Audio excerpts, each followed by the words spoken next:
99.99% sure যে আমি cancer আক্রান্ত। পরে কথাবার্তা আগাইলো, আমরা পরে 2012 সালের এপ্রিল মাসে আমাদের বিয়ে হইলো। আবার একটা ছোট টিউমার হয়েছে অন্ডকোষে। তো এই স্লো হওয়াতে বাসার ভিতরে একটা মানে সন্দেহ সৃষ্টি হইলো। তো এখন আমার বউ রাতারাতি ভিলেন হয়ে গেল, অথচ এটা কিন্তু আমার বউয়ের কোনো পার্টি না।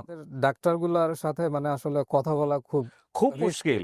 আপনি গিয়ে যদি বলেন যে চ্যাট জিপিটি কথা বলছে বা গুগল থেকে এটা পাইছি, ওনারা বলবে যে আপনি চেম্বার থেকে বের হয়ে যান, আপনি গুগলের কাছ থেকে ট্রিটমেন্ট নেন, আপনি চ্যাট জিপিটির কাছ থেকে না। অলমোস্ট 4 স্টেজে আছে। 4 স্টেজ। বাট ভিতরে ভিতরে আমার মনে হইতেছিল যে আমার সব শেষ। তখন আমার ছেলেটার বয়স মাত্র 3 বছর। পরে কথাবার্তা বলার পর উনি সাজেস্ট করলো যে আপনি যদি এখানে ট্রিটমেন্ট করেন এটা অনেক ব্যয়বহুল চিকিৎসা।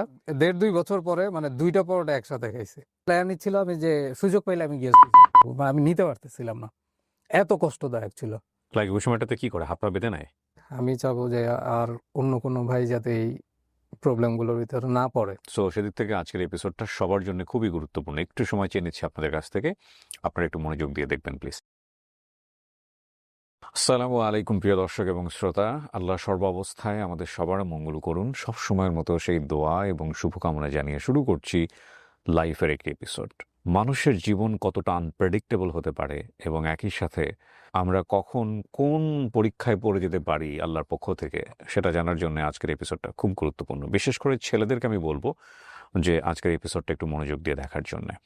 যদি মনে হয় আপনার গল্প সমাজ পরিবর্তনের কোনো না কোনো কমিউনিটিতে ভূমিকা রাখতে পারে, সেটা হতে পারে স্মল কমিউনিটি, হতে পারে একেবারে 10 জন মানুষের জন্য, হতে পারে সারা বাংলাদেশের মানুষের জন্য অত্যন্ত শিক্ষণীয় একটা গল্প, আপনি আমাদের সঙ্গে যোগাযোগ করতে পারেন আপনার স্টোরিটা প্রচার করবার জন্য। আমাদের যে কোনো ভাইয়ের নামটা একটু বলেন।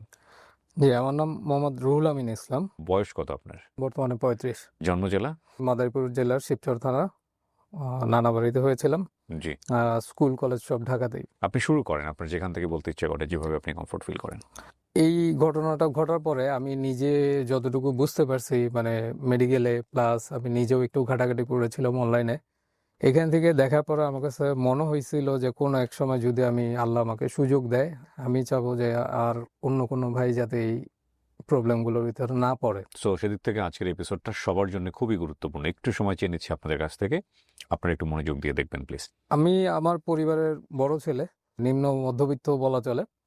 বাট একটা জিনিস কখনো ফিল করি নাই, আমার মা আর আমার বাবা সেইটা আমাদেরকে মানে অভাবটা কখনোই আসলে বুঝতে দেয় নাই। বাবা কি করতেন? প্রথম দিকে সবজি বেচতেন, আমি ছোট থেকে যেটুকু দেখেছি। তারপর আচ্ছা। সিজনাল ফল ফ্রুটস গুলো বিক্রি করতো। এরপরে আস্তে আস্তে এসে একটা সব পর্যায়ে গিয়ে মাছ বিক্রি করছে অনেকদিন, দীর্ঘদিন। জি। আমার মা একটা বাসায় ছিলেন।